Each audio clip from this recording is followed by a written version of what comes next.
Então eu vou chamando agora aqui para compor a mesa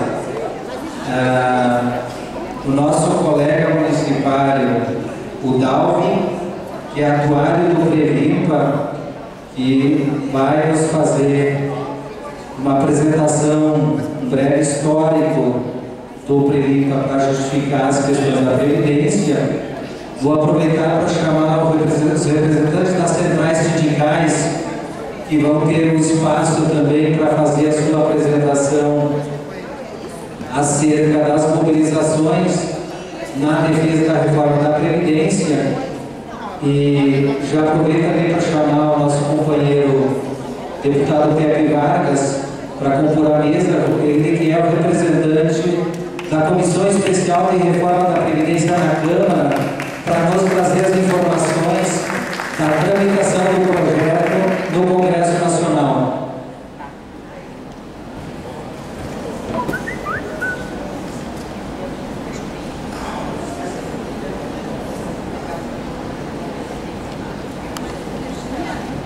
Carmen, Claudir, Fabrício, tem o representante da Intersindical.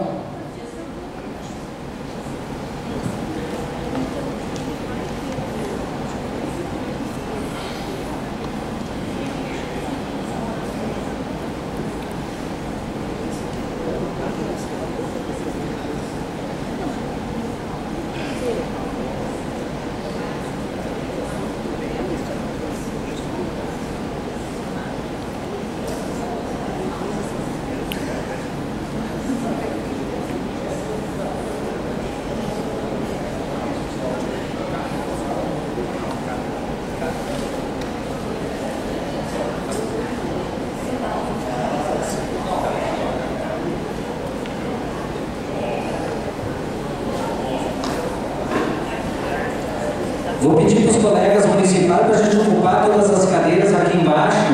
Vão descendo aqui, chegar mais próximo. É importante aproximar essa discussão.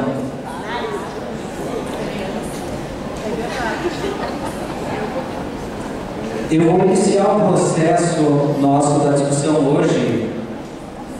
Já foi levantado nas nossas atividades que tivemos essa semana de disputa com o governo municipal. E alguns colegas já levantaram isso, em especial os colegas da educação do município, que o governo municipal está fazendo um processo de fragmentação dos ataques com o intuito de dividir a categoria. Então, para isso, nada mais simbólico do que uma mensagem que já foi usada ontem, e hoje de manhã, se não me engano, também já trouxeram, que é o intertexto do Pedro Brecht, que é o seguinte: primeiro levar os negros, mas não me importei com isso, eu não era negro.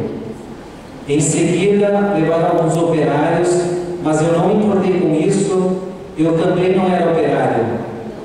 Depois, prender os miseráveis, mas eu não me importei com isso, porque eu não sou miserável. Depois, agarrar os desempregados, mas como eu tenho meu emprego, também não me importei. Agora estão me levando, mas já é tarde. Como não me importei com ninguém, ninguém se importa comigo. Então esta é uma mensagem para dizer que o nosso sindicato combativo e de luta, ele sempre trabalha em prol da unidade dos trabalhadores e que a luta dos trabalhadores ela tem que ser conjugada.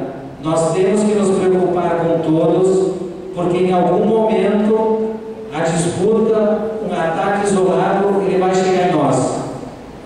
A pauta de hoje, a reforma da Previdência, ela vem sendo tratada ao longo do tempo, com vários ataques combinados, e cada um deles vai atacar a classe trabalhadora como um todo. E por isso a importância de nós compreendermos o processo de quem está pagando a conta.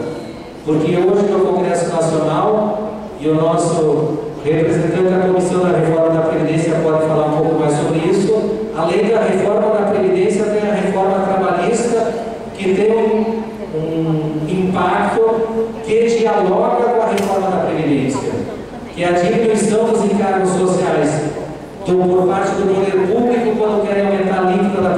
para nós, vai se trabalhar também para a diminuição, o aumento da alíquota dos trabalhadores da iniciativa privada, para a desoneração das empresas, para garantir o lucro, para fazer com que ou se garanta a previdência. Então nós vamos fazer esse trabalho aqui na apresentação do Dalvin, daqui um pouco, que é atuário do Previmpa, e chefe da unidade de investimentos atual, e ele já foi também chefe do controle de arrecadação da Fazenda,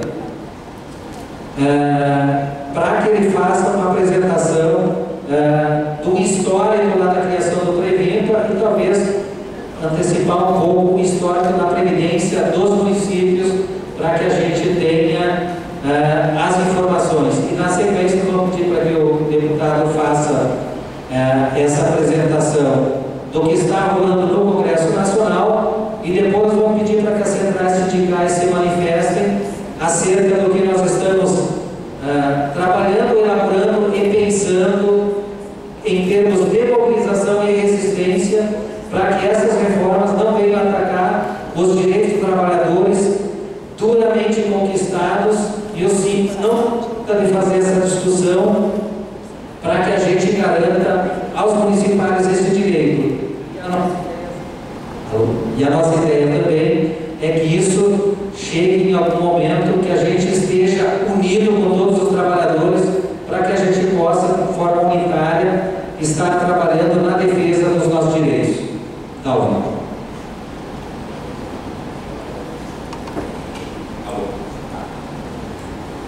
Quantas horas eu tenho para falar? Meia hora. Tá bom. Estão ouvindo bem? Beleza? Tá. Bom, pessoal, então eu tenho pouco tempo. Eu sou uma pessoa. Eu falo demais, às vezes. Bom, o roteiro nosso é o seguinte: falar um pouquinho sobre a previdência do município, né? Dando um retrospecto, como ela andou no tempo, até chegar onde nós estamos, e também tentar falar um pouquinho para onde podemos ir ou não ir, né? Depende das reformas que vem por aí. Bom, vamos lá. Bom, a previdência social, tá? A verdade dela é mediante contribuição, ela tem por fim assegurar um mínimo, né, de manutenção do bem-estar do trabalhador, né?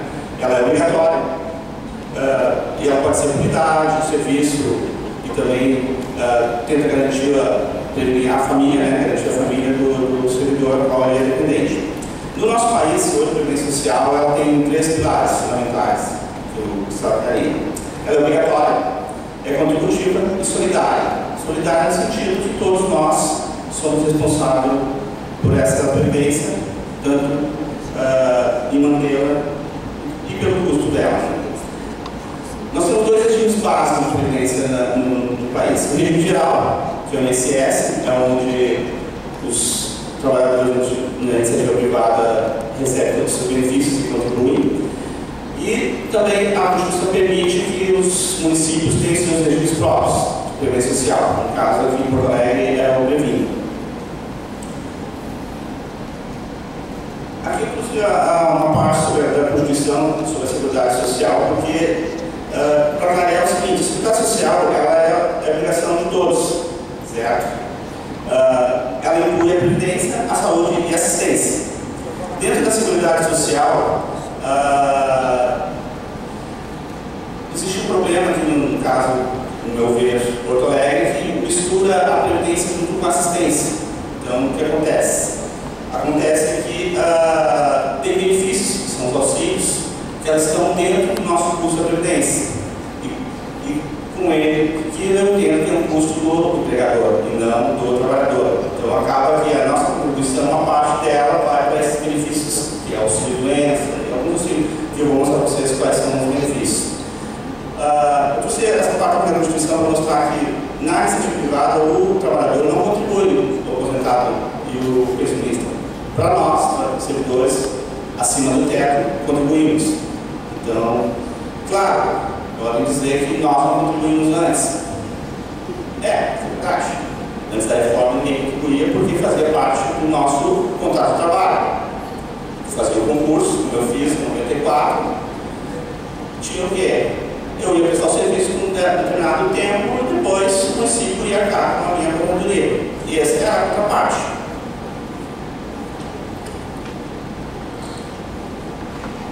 Então vamos à história nossa.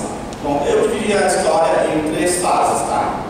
Seria uma fase que seria antes do período anterior à promulgação da Constituição de 88, certo?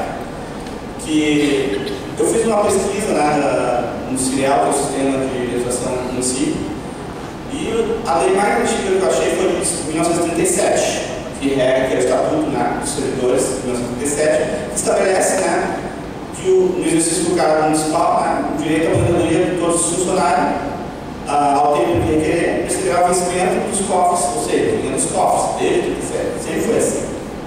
E esse era o contrato nosso. O que aconteceu? Bom, nós vamos ver que houve uma quebra, mudaram a regra do jogo, no meio do jogo.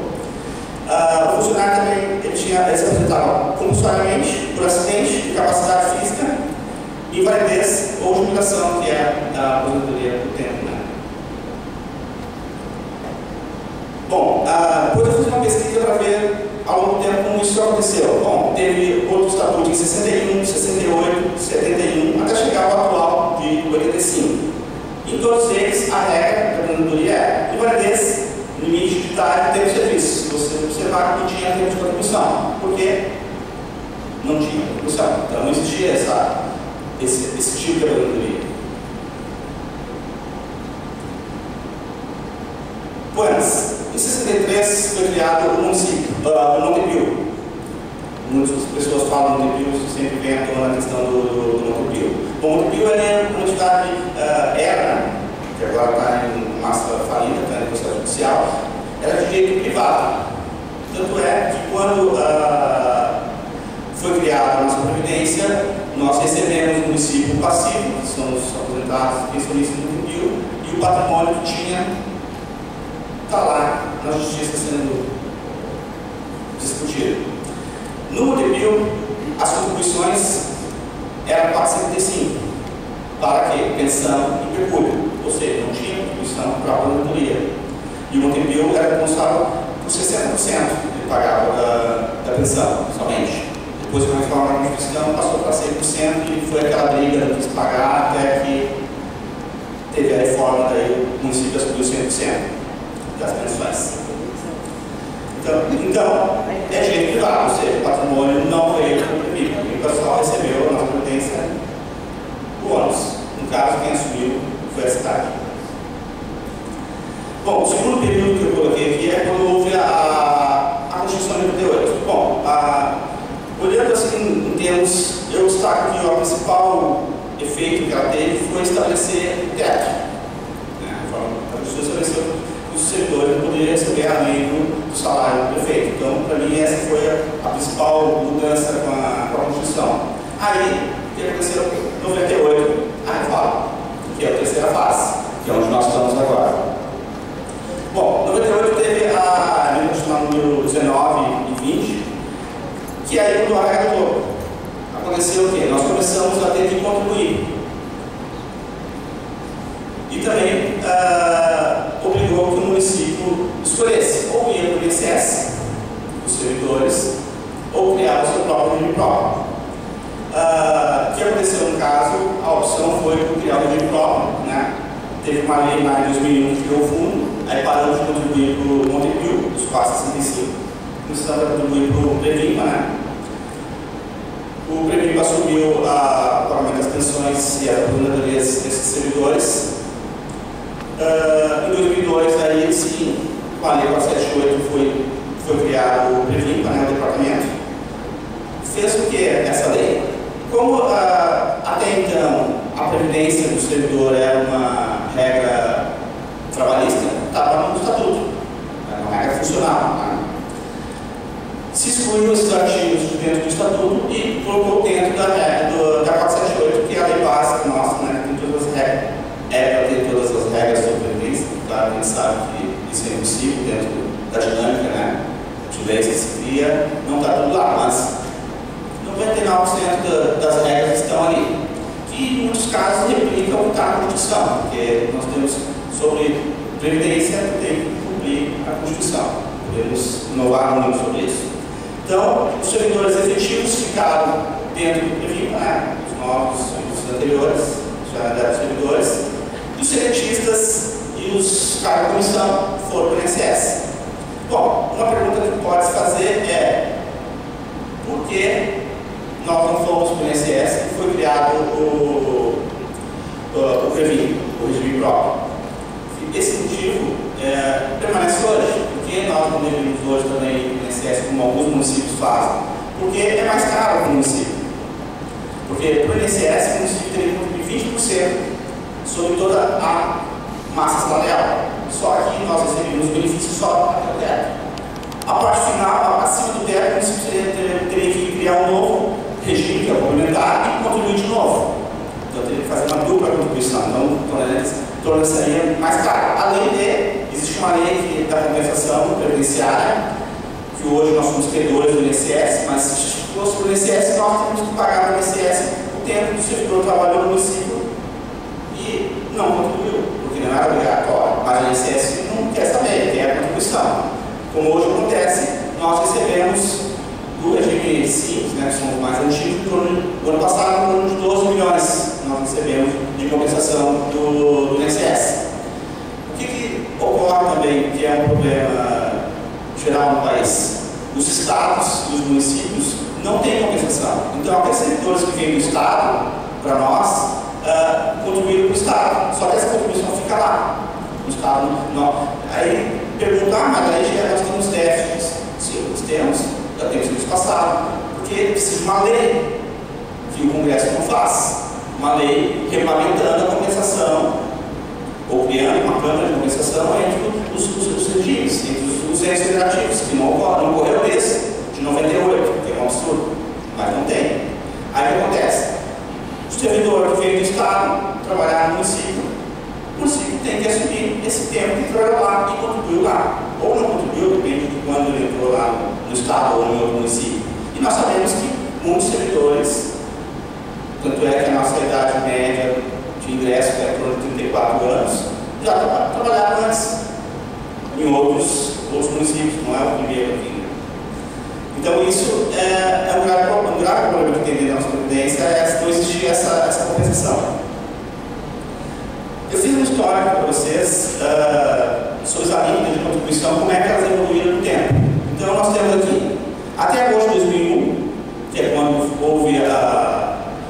foi criado o fundo, né, e aí foi decidido que se faria o nosso regime de previdência próprio, não tinha contribuição, porque fazia parte do contrato de trabalho, o caixa pagava, certo? Tanto é que na reforma que houve em 98, permaneceu o município responsável por qualquer deficiência ou qualquer fazer o aporte necessário se for suficiente as contribuições. Tanto é que ocorre com os mais antigos, tanto no são simples, né? Eles falam que não tem fundo, falta dinheiro no final do mês, o município é responsável até que esse grupo se extinga, todos não façam mais parte desse grupo. Então, o que aconteceu? Em 2001, entrou a Lei 466, criou o fundo, ficamos pagando os 475 que nós pagávamos para contribuir lá para a pensão de recurso. Depois teve uma alteração, passamos para 675. Ali em 2002, o Previmpa entrou a taxa de administração, depois passou para 9, né, os servidores, 18 o município, 10 e os 11 que é atual, bem desigual.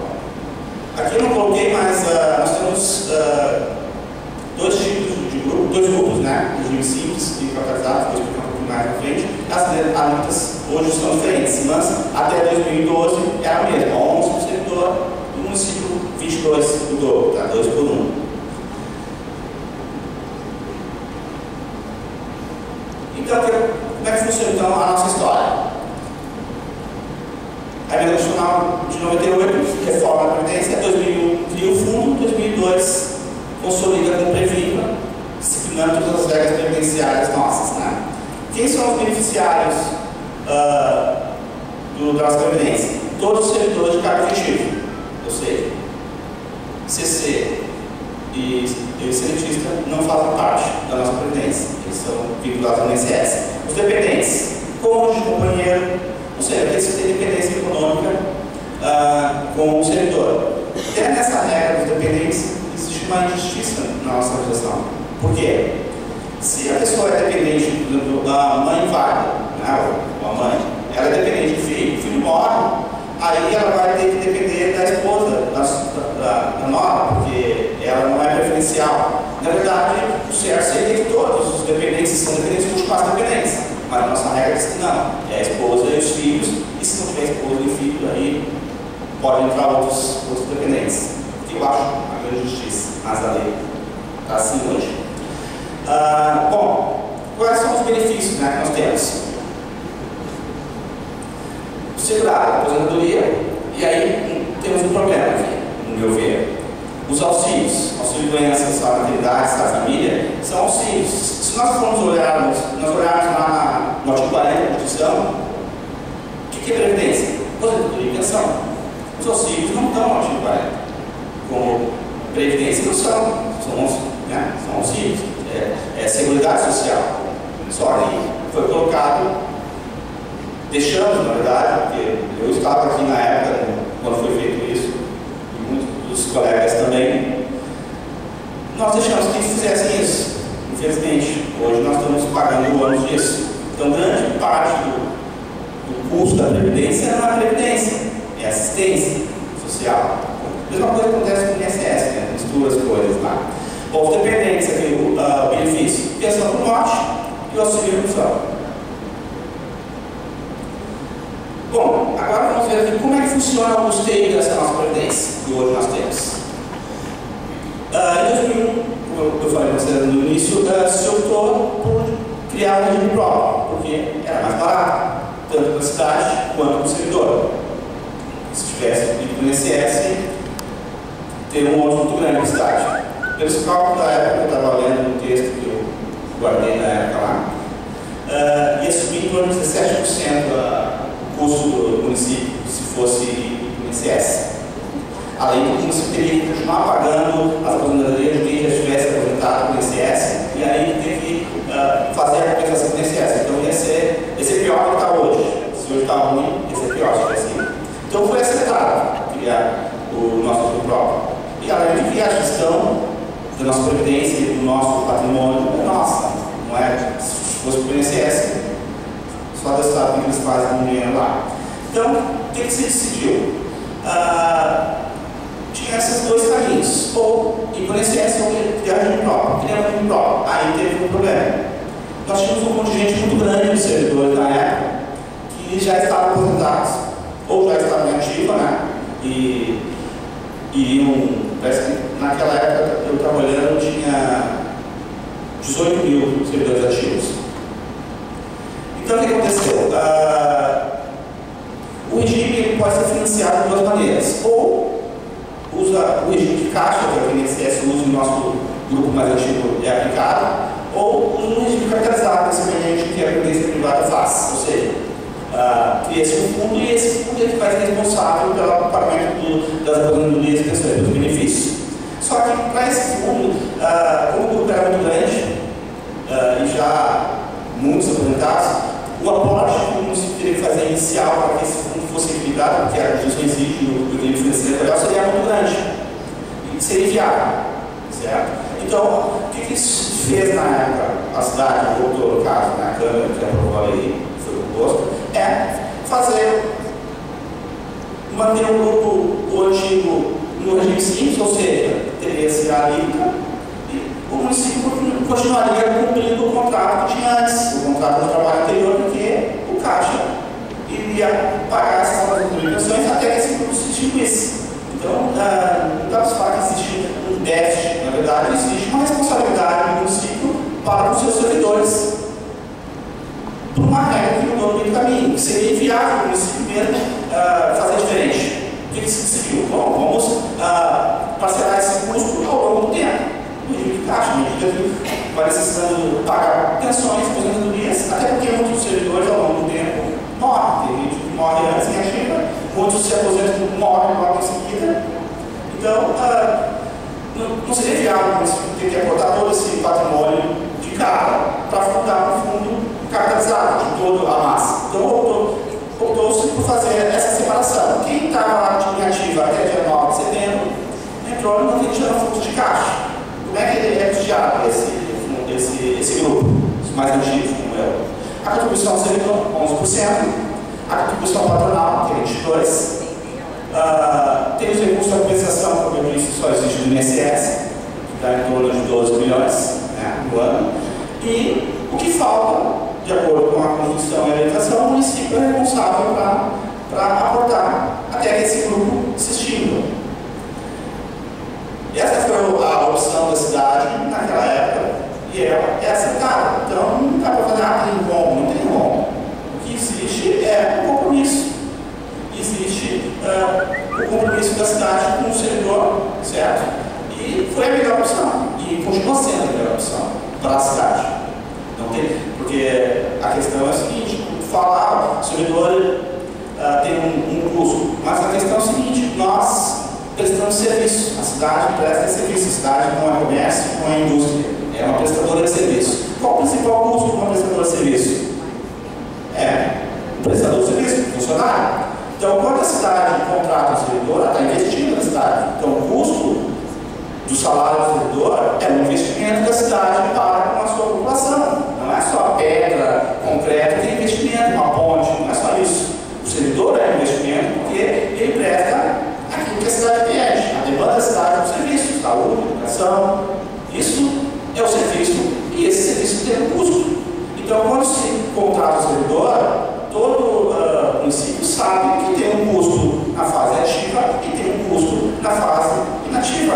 Não tem nenhum mistério, nem nada assim de agora uma surpresa, não existe surpresa. Já está na conta, tanto é que na LBO é colocado lá a previsão orçamentária, tanto do pagamento dos ativos como dos inativos. Não tem nenhuma surpresa nisso. Todo ano é aprovado e é feito uma avaliação salarial, é colocado o fluxo, né, da expectativa de despesa e de receita, está lá, está dado. Tanto é, eu estava olhando que no ano passado a arrecadação do município foi em torno de 6 bilhões, o custo do servidor ativo e inativo foi 2. Deu assim, ou seja, deu os outros 4 bilhões. Não está com o custo do serviço, está com outros custos. Mas a receita do município é prestar serviços, é para prestar serviços à comunidade. É para isso que serve. Então não tem que dizer que há uma surpresa, não existe surpresa. Até porque esse grupo, os mais antigos, é um grupo fechado. Então, ao longo do tempo, ele vai se extinguir. As pessoas. Ele vai se renovar. Agora, o novo grupo, o que aconteceu? Qual a opção? Foi criado o regime de capitalização. Como é que funciona esse regime de capitalização? Como é que ele é custeado? Quem entrou na prefeitura a partir de 10 de setembro de 2001, ele é formado esse fundo, que é a contribuição servidor, 11. A patronal, que era 22, com a nossa última avaliação de 2013, passou para 18, até reduzir a contribuição patronal. Só que tem uma alíquota suplementar, porque tem déficit. Por que tem essa alíquota suplementar? Justamente pelo que eu disse antes. Não existe uma lei federal que regulamente a compensação entre os entes federativos que gera o déficit. Gera o quê? O tempo de serviço passado, que esse servidor que é contratado, ele traz quando ele entra. Quem é que assume? O empregador. Por isso existe uma alíquota suplementar e é óbvio que ela vai existir sempre. Ela vai ser eterna. O que vai acontecer é que, ao longo do tempo, quando a nossa previdência estiver madura, porque ela ainda está em formação, na verdade, nós temos 9 mil servidores que estão no repartição simples, que são os mais antigos, que eles vão ter que se aposentar, e a cidade vai ter que contratar mais 9 mil. Claro, não está contratando. Eu vou mostrar para vocês que está reduzindo. E aí, quando todo esse grupo for formado e toda uma geração girar, aí nós vamos ter uma alíquota equilibrada que ela vai se manter, tende a se manter ao longo do tempo. Mas esse custo do tempo de serviço passado, os servidores que são contratados, uma pessoa que entra com 50 anos, 40 anos, e ela tem uma história. E essa história, a cidade, bom, é dinheiro que o investidor fazer um custo público e passar. A cidade aceita isso, então quem aceita tem que aceitar o ônus, não é só o bônus. Tem os dois cálculo do déficit apoderado isso. E é esse termo do serviço passado. Você sempre vai ter. Que hoje o município está equalizado. Existe uma alíquota em 35 anos está equalizado esse custo. Não tem como fugir dele. Poderia minimizar? Sim. Se houvesse uma pressão no Congresso para aprovar uma lei que regulamentasse a compensação entre eles, minimizaria. Isso vale para todos. Claro que o Estado não está muito disposto a fazer isso porque ele vai ter que passar uma notinha para nós. Né? Então, o que acontece? Como é que esse fundo ele se capitaliza? Pelas alíquotas, o rendimento das aplicações, ou seja, nós temos um patrimônio, nós temos uma unidade de investimentos, um comitê de investimentos, lá na Previpa, tem o Conselho de Administração, o Conselho Fiscal, que faz a gestão desse patrimônio. Então, temos rendimentos do mercado financeiro. Além da compensação previdenciária que nós também buscamos com o INSS. Hoje é pouco, são poucos aposentados, né? Só quando se aposentam. Então, esta é a estrutura de como é o custeio hoje da nossa previdência no município. Aqui eu trouxe. Passou demais. Aqui eu trouxe para vocês só para ter uma ideia, 3 anos como é que vem evoluindo o nosso quadro. Está falando do. Se fala muito na mídia que o serviço público está inchado, né? Pois é. Em 2014, nós tínhamos 17.188 servidores ativos. Depois, na próxima tela, vocês vão ver que hoje nós temos 16.500. Reduziu. As demandas aumentam, mas o número de servidores vem reduzindo ao longo do tempo. Então, é um pouco de falácia dizer que está inchado. Eu estava calculando que o número de servidores hoje representa em torno de 1% da população. Ou seja, 1% atende 99%. Das demandas de 99%. Então, onde é que está o inchaço? Não vejo isso. Então, em 2014, tinha 11 mil lá no grupo mais antigo, né, 405, 7.800 aposentados, 4.600, quase 700 pensionistas. No grupo novo, que é a informação que eu falei para vocês, tinha ativos 5.700, 55 aposentadorias, poucas, claro, tem que ser poucas, porque o grupo é novo, né? E 25 pensões. Em 2015, daí já cai o grupo de 11 mil, passa para 9 mil, porque vai diminuir esse grupo ao longo do tempo, vai entrar em extinção. 8 mil aposentadoria, aumenta as aposentadorias, óbvio, né? 4.600 pensões, as pensões estão meio equilibradas, até porque os filhos é até 21, né? Então, bem que nós temos muitas mulheres no nosso quadro, então, como os homens vivem menos, em média, a tendência é que os grupos novos. Se é bom ou ruim, eu não sei, mas a questão é que a matemática é meio sensível, tá? Desculpa. Eu sou dos números. Bom, 2015, capitalizado, tinha já fomos para 660, né? 96 aposentadorias, um pouquinho mais, e 32 pensões, ou seja, 16.623, já diminuiu o número de ativos. 2016, dezembro, já diminuiu de novo, 16.500 ativos, total, né?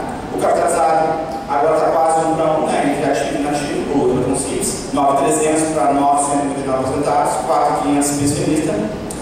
O capitalizado 7.200, aumentou, né? Pouco. 134 aposentadorias e 42 pensões. Total, 16.500 ativos. Gosto de frisar os ativos para mostrar que não é bem assim que está aumentando. Bueno, aqui vamos ver um pouquinho como é que é em termos de valores, né? Nosso sistema. Em dezembro, no repartição simples, nós tivemos em torno de quase 67 milhões pagos em aposentadoria, 17,6 de pensão.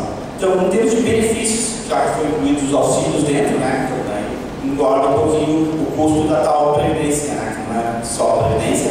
Tivemos 84 milhões em dezembro de 2016 com benefícios.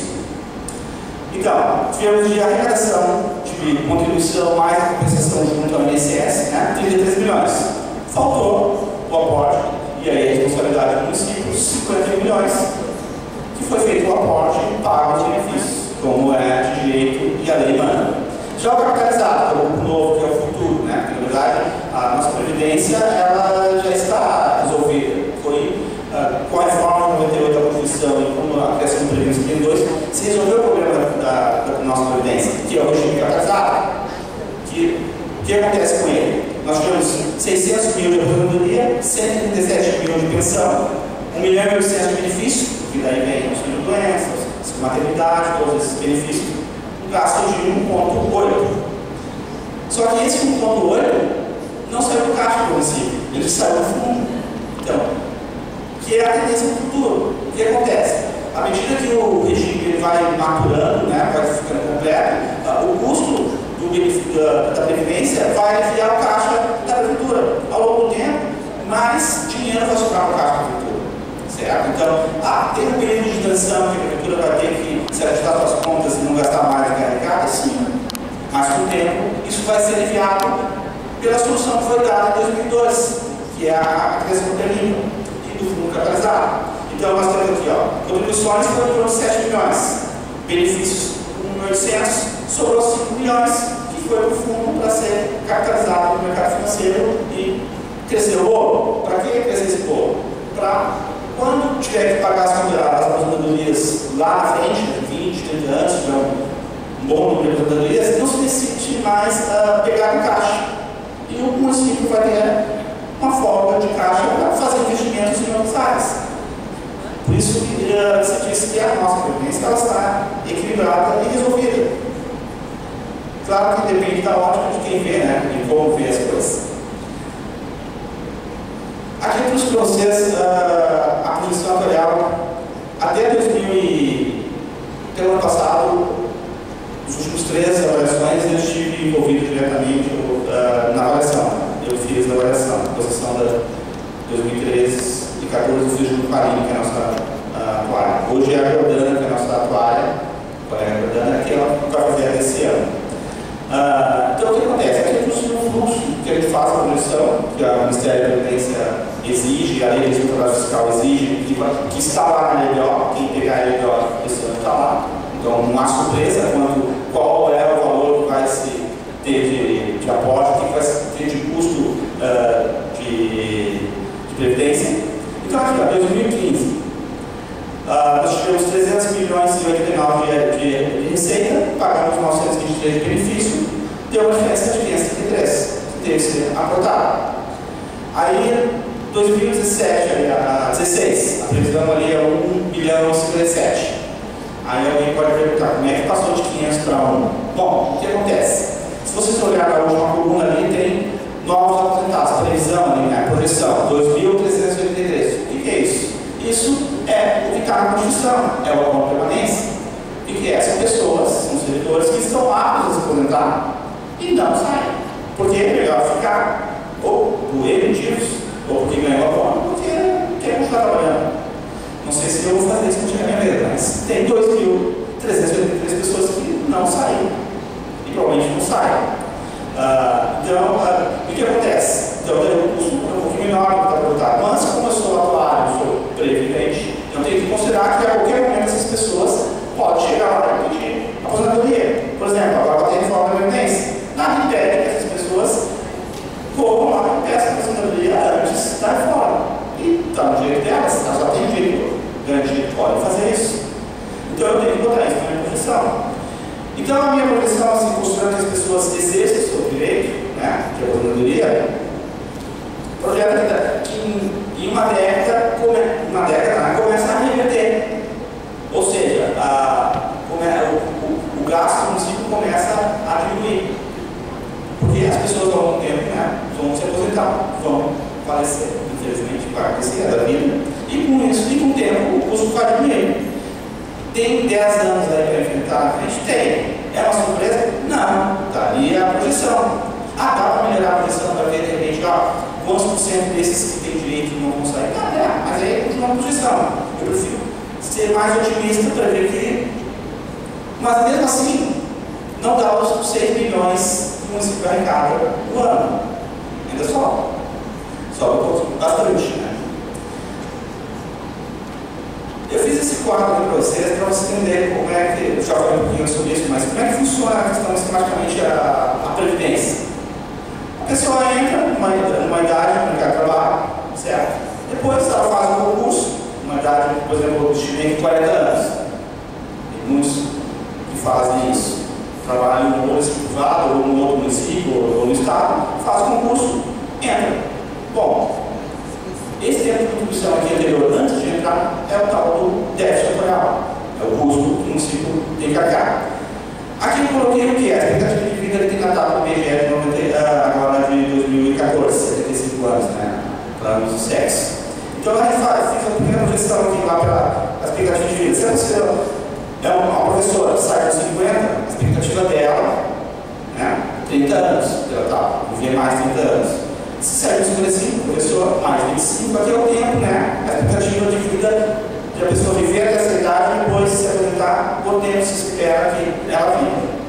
Só que nessa fala que eu estou com vocês tem um pequeno erro, que a imprensa, não só a imprensa, mas os governos usam muito esse erro. É não dizer que das pessoas, da expectativa de vida, por exemplo, 75 anos, que é ao nascer, o que isso significa? Significa que, se tu pegar a tábua, vai ter uma coluna chamada número de pessoas vivas, a primeira coluna na tábua, fazer uma divisão simples, tu vai perceber que 40% das pessoas vão morrer antes. Ou seja, 40% está na tábua, eu não estou inventando, 40% das pessoas não vão viver até aqueles 75 anos. Muitos vão morrer antes, ou seja, vão contribuir, vão engordar o caixa, não vão usufruir. Então, quando eles falam, expectativa de 75, não, peraí, essa expectativa, ela é da massa, não é individual. Eu, individualmente, não vou viver essa idade. E a grande maioria do que está aqui dentro, 40% também não vai morrer antes. É o que diz a ciência. A matemática é crua e é isso que acontece. Aí está. Só na positiva a conversa dele, né? Isso, aí vem a questão da média. O que significa essa história da média? Significa da história da média o seguinte, que tem na verdade, essa média, ela vale para a massa, não vale individualmente para as pessoas. Ou seja, individualmente, nós não vamos viver aquele tempo que está escrito na expectativa. Mas ela é uma média que tenta igualar, ou seja, pega o tempo das pessoas que vivem mais, as menos, e chega numa média. Mas essa média, como ela trata de probabilidade, e probabilidade só vale para a massa, não vale para o indivíduo. Então, quando eles falam que o brasileiro vai viver 75 anos, não, o brasileiro não vai viver 75 anos. A média, a massa, né? Não cada um. Individualmente, eu posso olhar para lá e ter uma boa certeza que eu não vou chegar lá. Com certeza. Matemática. 5 minutos. Então, bom, essa seria mais ou menos a contribuição que eu gostaria de trazer hoje para os senhores. E fico aberto a perguntas, críticas, sugestões, que é um assunto que me atrai muito a previdência, eu gosto bastante mesmo. Tanto é que eu estudo em casa, de noite, em qualquer horário, que eu sempre estudando o assunto. Obrigado. Obrigado, Cláudio. Nós vamos passar agora para o Pepe, para adiantar a hora, para depois fazer as falas, e depois, no final, a gente vai abrir um espaço para perguntas e esclarecimentos para o pessoal. Bom, boa noite a todos e todas. Queria parabenizar o Síndico pela iniciativa, pelo debate. Acho que nós precisamos intensificar a informação sobre esse tema da reforma da Previdência. Então, acho que toda atividade nesse sentido ela é fundamental para que a gente possa ir progressivamente esclarecendo a população brasileira que tem essa proposta. Eu, antes de falar da comissão especial, eu queria fazer alguns comentários. Como é uma proposta de emenda constitucional, regimentalmente as propostas de emenda constitucional tramitam nem em comissão especial e não tramitam nas comissões permanentes da Câmara dos Deputados. Por ser uma emenda constitucional, ela tem um prazo de 40 sessões de debate dentro da comissão especial, para que nesse prazo de até 40 sessões o relator apresente o relatório para a matéria ficar pronta para ir ao plenário. Então, precisa ser submetido a 2 turnos de votação na Câmara e depois segue ao Senado, onde também votação no Senado, 3/5 de votação em cada uma das casas legislativas. Então, no caso da Câmara, nós precisamos impedir que eles façam 308 votos. Significa que nós precisamos de 206 votos contrários à proposta original apresentada pelo governo para que ela não passe dessa forma. A comissão especial foi instalada no dia 15 de fevereiro agora. Nós não vou dar os detalhes aqui, mas o governo é um majoritário e nós temos em torno de uns 12 deputados que não estão defendendo a proposta do governo, digamos assim, de um total de 37. Eles estão lá querendo passar um trator, inclusive pisoteando o regimento interno. Hoje de manhã, na reunião que nós fizemos, nós conseguimos pelo menos produzir um acordo de audiências públicas. Nós tivemos já 3 audiências públicas, uma na quinta-feira passada, uma na terça-feira de tarde, ontem, e uma hoje de tarde, a qual inclusive eu não participei para poder chegar aqui nessa atividade. Terão mais 9 audiências públicas, que nós acordamos, precisamos fazer um acordo, como a gente está em minoria, tem outro jeito, vou fazer um acordo que esticasse um pouco. Mas a tendência é que, no início de março, tudo bem que agora a Câmara só vai retomar a partir do dia 7, a Comissão Especial só vai retomar no dia 7, porque semana que vem período de carnaval, então quinta e sexta não vai ter atividade lá. Então nós só retomaremos a Comissão Especial no dia 7 de março, terça-feira. Mas com esse ritmo que estão querendo imprimir, a tendência é que já ao final de março, início de abril, primeira semana de abril, o relator apresente esse relatório. Então, nós não podemos raciocinar de uma forma normal, porque nós estamos vivendo na prática um período de exceção. Oi? Melhorou? Nós não podemos raciocinar de forma normal, porque a gente está vivendo um período de exceção, na verdade. Então, eles vão agilizar esse procedimento. Eles sabem que quanto menos gente da população souber do que significa essa reforma, menos conflito está na base do governo. Então, por isso que eles querem votar rapidamente. Não é uma mera reforma da Previdência, eu queria alertar vocês disso. Não é uma mera reforma da Previdência. É, na verdade, um desmonte do sistema de proteção social originado da Constituição de 1988. A nossa Constituição de 88, como todos sabemos, ela tem uma inspiração social-democrática, de uma visão de tentar construir um Estado de bem-estar social, que na prática nunca foi corretamente implantado. Né? Tivemos alguns momentos que tivemos avanços, mas mesmo nesse período de avanços, estivemos longe ainda de garantir um Estado de bem-estar social, conforme a Constituição de 88 preconizava. E agora vem essa proposta que ela desmonta esse sistema de proteção social derivado da Constituição de 88, rapidamente, até porque tem debate depois. No que diz respeito aos servidores públicos, está lá no artigo 40, que ele tem direito à aposentadoria. Os servidores não ficaram incluídos lá no capítulo da ordem social. É o capítulo da ordem social, que é a partir do artigo 195, se eu não me engano, da Constituição. O capítulo da ordem social, depois ele se desdobra no título da Seguridade Social. E na Seguridade Social nós temos 3 grandes políticas: a saúde, a previdência e a assistência social. Esse sistema de Seguridade Social está sendo desmontado, não é só os direitos dos servidores, o conjunto da população está sendo desmontado. Por quê? Primeiro, vamos lembrar que já aprovaram a emenda constitucional número 95, que chamava-se PEC 241 na Câmara ou PEC 55 no Senado. Já está aprovada. Ela congela a despesa primária do governo federal por 20 anos. Só corrige pela inflação, ou seja, a mera correção monetária, saúde, previdência, assistência, investimentos na infraestrutura do país, investimentos na área social do país. Só deixa